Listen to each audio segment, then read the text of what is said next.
Sveiki visi, šiandien aš, Ieva Dančytė, Pagirkime aptarnavimo projekto ambasadorė, sveikinuosi su jumis ir svečiuose turim FastLink direktoriaus pavaduotoją Denisą Bratskį. Sveiki. Sveiki. Iš karto gal dar kartelį norėčiau pasveikinti, praėjusiais metais tapus geriausiai klientus aptarnaujančią įmonę mūsų projekte. Dėkui. Ir paklausti, ką jums kaip įmonei reiškia šis apdovanojimas ir kaip pavyko pasiekti tokių rezultatų. Na, pirmiausia, aš manau, tai parodo, kad judame teisinga kryptimi ir sugebame suderinti technologijas, inovacijas telekomunikacijos srityje su kokybišku klientų aptarnavimu. Taip pat iš tikrųjų tai irgi mūsų puikus labai vertinimas, tai parodo, kad turime teisingą požiūrį į klientą ir klientai tai vertina. Na ir reikia pasakyti, kad tai ne pirmas mūsų toks apdovanojimas yra. Prieš kelis metus buvo daromas slaptas klientų aptarnavimo ir pardavimo įgūdžių tyrimas tarp pardavimo ir klientų aptarnavimo komandų telekomunikacijų bendrovėse. Tada mes užėmėme antrą vietą, tai prieš kelis metus buvome antri, dabar pirmi, tai reiškia, kad judame teisinga kryptimi, tobuliname klientų aptarnavimą o kaip mums pavyko tai pasiekti, tai pirmiausia reikia pasakyti, kad iš tikrųjų tai visos FastLink komandos stipri orientacija į kokybišką klientų aptarnavimą. Mes vadovaujamės client first filosofija ir požiūriu, kad aptarnau klientą taip, kaip norėtum, kad būtų aptarnautas pats. O tai reiškia greitai, paprastai, kokybiškai, profesionaliai ir kaip rezultatas parodo, kad sugebame tai padaryti. Nes vis tiek daugiausiai su klientais bendraujat nuotoliu, tai kaip tą ryšį nuotoliu pavyksta kurti ir ar turit kažkokias gal spec programas idėjas, ar tiesiog stengiatės paprastą, aišku ir šiltą bendravimą turėti? Taip, šiais laikais iš tikrųjų klientus aptarnaujame daugiausiai nuotoliniu būdu, tačiau siekime, kad kiekvienas klientas liktų išgirstas, suprastas ir aptarnautas taip, kaip jam yra patogu. Tam mes pasitelkime omnichannel strategiją, tai reiškia, kad kiekvieną klientą aptarnaujame taip, kaip jam yra patogu. Arba telefonu, arba klientų aptarnavimo skyriuje, arba per socialinius tinklus, elektroniniu paštu ir net pasitelkiant vaizdo skambučius. Tai kiekvienas klientas, kuris į mus kreipiasi, gali tikėtis, kad jis bus aptarnautas jam patogiu būdu ir jam nereikės kartoti savo konteksto, nes mes naudojamės pažangiausiamis CRM ir klientų aptarnavimo sistemomis, žymė tikrai kiekvieną kontaktą su klientu, kiekvieno kliento kontekstą ir kai jis jau į mus kreipiasi, mes matome visą informaciją apie jį ir galime suteikti būtent tai, ko jis tikisi iš mūsų būtent tuo metu. Ir taip pat be abejo iš tikrųjų svarbu yra žmogiškasis ryšys. Kiekvienas klientas, kuris į mus kreipiasi, gali tikėtis, kad jis bus aptarnautas taip, kaip jis tikisi. Vienam svarbu yra greitis ir kokybė, kitam svarbu patikimumas ir dėmesys. Tai naudojame tokią, taip sakykime, personalizuotą požiūrį ir tas iš tikrųjų ir padeda kurti tokius ilgalaikius, tvarius santykius su klientais. Na ir be abejo, kai ir visi tikriausiai daro, tai nuolat darome periodinės klientų apklausas, renkame atgalinį ryšį iš klientų, analizuojame klientų atsiliepimus internetinėje erdvėje apie mus ir esant poreikiu darome korekcinius veiksmus tam, kad mūsų klientų aptarnavimo lygis augtų. Bet paminėjot vieną tokį momentą, kur iš karto užfiksavau, esame irgi turėję diskusiją apie tai, kad būna skambina, tarkim, ar iš banko ar kažką ir sako, sveiki Ieva, bet jau aš tikiuosi, kad žino apie mane. Ir po to supranti, kad ne, ten gal su kažkokia užklausa, kurią prieš kelias dienas atėjau, tai aš ją turiu pasakoti iš naujo, kai man paskambina ir net vardu pristato. Tai turbūt tas, kurie kreipiasi vienu būdu, pereina į kitą, kad ta informacija irgi kartu suvaikščiotų, tai labai svarbus momentas. Dar paminėjot vaizdo skambučius. Ar populiaru yra konsultacijos vaizdo skambučiu? Konsultacijos vaizdo skambučiais tikrai nėra populiarios, tačiau esant poreikiu visą laiką mes galime jas pasitelkti. Nes irgi toks retesnis atvejis, turbūt pati nesikreipčiau video skambučiu. Na, reikia pripažinti, kad daugiausiai tai B2B klientų naudojasi šitą priemonę. Taip, supratau. Gal dar turit išsigryninę savo, koks jūsų tikslinio, tokio pačio tikslingiausio kliento būtų pagrindinis lūkestis, jeigu vieną kokį reiktų įvardinti? Na, vieną tikriausiai sudėtinga būtų įvardinti. Aš tai pasakyčiau, kad klientas, kuris kreipiasi į mus, tai tikisi gauti visas telekomunikacinės paslaugas iš vienų rankų, kad tos paslaugos būtų aukščiausios kokybės ir už žemą kainą.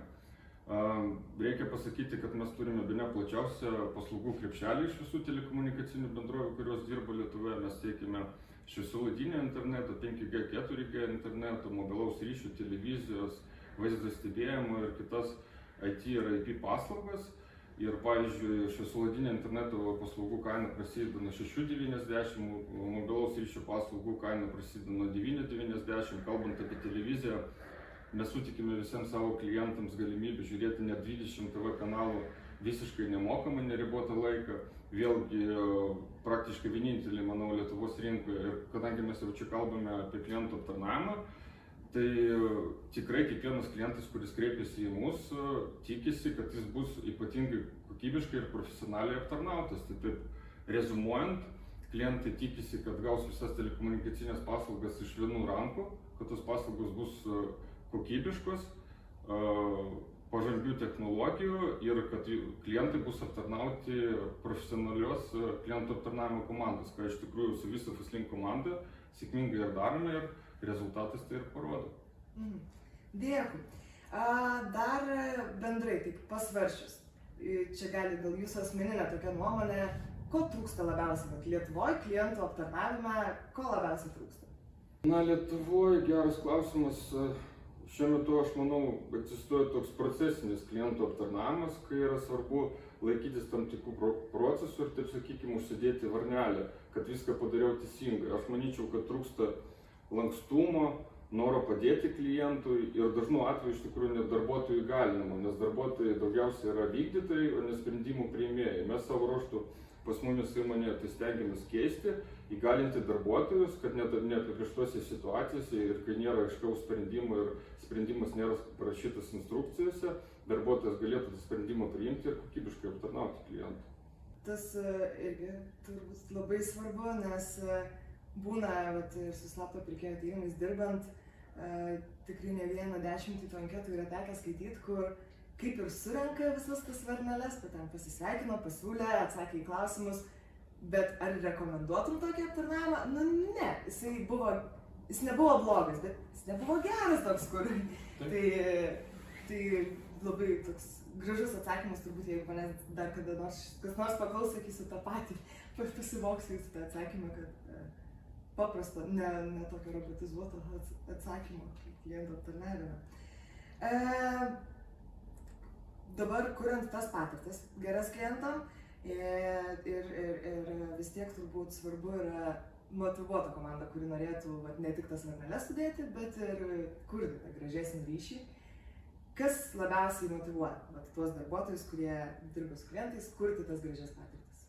Na, aš manau, kad kaip ir kiekvienam žmogui, darbuotojui svarbiausia yra įvertinimas ir kai po klientų aptarnavimo situacijos tiesiog gauni atsiliepimą klientų, kad wow, tai buvo vienas iš geriausių klientų aptarnavimo, tai nėra iš tikrųjų nieko geriausio negu toks klientų atsiliepimas, tai geriau negu bet kokio KPI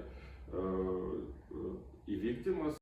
Ir mes mūsų įmonėje, kai gauname tokį klientų atsiliepimą, stengiamės dalintis net su visą įmonę, nes tai motyvuoja ne tik klientų aptarnavimo žmonės, bet ir visos įmonės darbuotojus. Na ir tai faktas, kad kai dalyvaujam tokiam projekte, kaip Pagirkime aptarnavimą ir laimi pirmą vietą, tai didžiulė iš tikrųjų motyvacija tobulėti ir ateityje, tobulinti klientų aptarnavimo procesus, nes užkilęs į tą viršūnę, tai norisi joje likti kuo ilgiau. Na ir be abejo, skatiname darbuotojus dalintis geriausiamis praktikomis, tobulėti, ugdyti vienas kitą ir svarbiausia, kad, kaip ir kalbėjau, tai įgaliname darbuotojus priimti sprendimus, kad jie galėtų kuo kokybiškiau aptarnauti klientus ir dar svarbus yra momentas, kad mes orientuojamės ne į procesą, o į rezultatą. Mums svarbiausia, kad klientas liktų patenkintas. Ir dabar, kai pagalvoju, tai esu irgi girdėjęs, kur įmonės daro viduj komandose netgi po to, kaip jūs sakot, dalinatės su komanda viduje tais gražiais atsiliepimais, tai tas iš tikrųjų labai svarbu vidiniai komunikacijai, nes esu girdėjęs pavyzdžių irgi, kur įmonės, pavyzdžiui, darosi kaip varžybos šiek tiek, kur pristatinėja per bendrus susitikimus, kiekvienas klientus aptarnaujantis komandos narys gali papasakoti apie savo laimingiausią klientą, kurį turėjo čia pastaruoju metu, ir po to balsuoja vieni už kitus. Ir renka darbuotoją, kuris ten, tarkim, tame mėnesyje turėjo laimingiausią klientą. Ir turi mini ten kažkokius simbolinius prizus pasidarę. Tai kur grinai tie atsiliepimai turbūt gali būti labai stipri varomoji jėga. O kokiu, pavyzdžiui, jūsų viduj savo turimų ar kažkokia iniciatyva, ar sprendimo organizacijoje labiausiai džiaugiatės? Ką ekstra dėl klientų, tarkim, ar esate ar įsidiegę, ar pasidarę, ar ten su komanda, kokiu į klientus orientuotų sprendimų viduje organizacijai labiausiai džiaugiatės? Na, mums Fastlinkai patinka technologinės inovacijos ir būti pirmiem padaryti kažką pirmais. Tai pavyzdžiui, 2010 metais mes buvome pirmieji Baltijos šalyse, kurie pradėjo naudoti Unicast technologiją. 2017 metais mes buvom vėlgi pirmieji Baltijos šalyse, kurie pradėjo retransliuoti 4K UHD turinį. Nors nuo to laiko iš tikrųjų jau praėjo 8 metai, bet reikia pasakyti, kad ir taip ir likome vieni iš nedaugelio telekomunikacijų paslaugų tiekėjų Lietuvoje, kurie retransliuoja 4K UHD turinį. Na, o šiuo metu mes džiaugiamės to, kad buvome pirmieji Lietuvoje, vieni iš pirmųjų Baltijos šalyse ir iš tikrųjų net vieni iš pirmųjų pasaulyje, kurie suteikėme klientų galimybę naudotis 10 gigabitų per sekundę šviesolodinio interneto greičiu. Ir tai tikrai nėra tiesiog technologinė inovacija, tai kaip ir toks mūsų pažadas klientui būti visą laiką vienu žingsniu priekyje ir suteikti tai, ko neturi niekas kitas. Ir klientam tai iš tikrųjų yra labai naudinga, tiek fiziniams klientams, kuriems svarbu greitis, patikimumas ir kokybė, tiek juridiniams klientams, kuriems svarbu greitai perduoti didelius duomenų kiekius. O mums tai ne tik greitis, bet ir tam tikras pažadas inovacijų ir technologinės pažangos, kuri bus ir ateityje. Esu iš tikrųjų gyvenusi netoli geležinkelio bėgių trumpą laikotarpį. 2 kartus keičiau tiekėją, iki kol radau tą, kad sienos labai storos buvo, turbūt dėl garso darytos, tai kad būtų ryšys, tai praktiškai telefonu galėjau kalbėti tik prie lango stovėdama. Tai nenuvylė Fastlinkas. Po šiai dienai, sakiau, džiaugiuosi tikrai, nes jaučiasi, nes tikrai yra tekę keisti tiekėją grinai dėl to, kad neveikia. Tai labai smagu, šaunuoliai. Ir turbūt toks mūsų tradicinis jau klausimas, jums asmeniškai, kokia patirtis labiausiai įsiminė, kai jūs buvote klientas ir pagalvojot, kad visus, visada ir visur turėtų aptarnauti šitaip? Na, iš tikrųjų, man klientų aptarnavime patinka greitis, kokybė, paprastumas ir kai yra viršijimas mano lūkestis. Iš tikrųjų, labiausiai patinka, kai viršijimas yra lūkestis, o tie lūkesčiai dažnu atveju tikrai nėra kažkokie ypatingai dideli. Paskutiniu metu turėjau situaciją, kai turėjau kreiptis iš vieną iš Lietuvoje veikiančių finansų įstaigų ir įsivaizduokite, mano atsakymą reikėjo praktiškai savaitę laukti.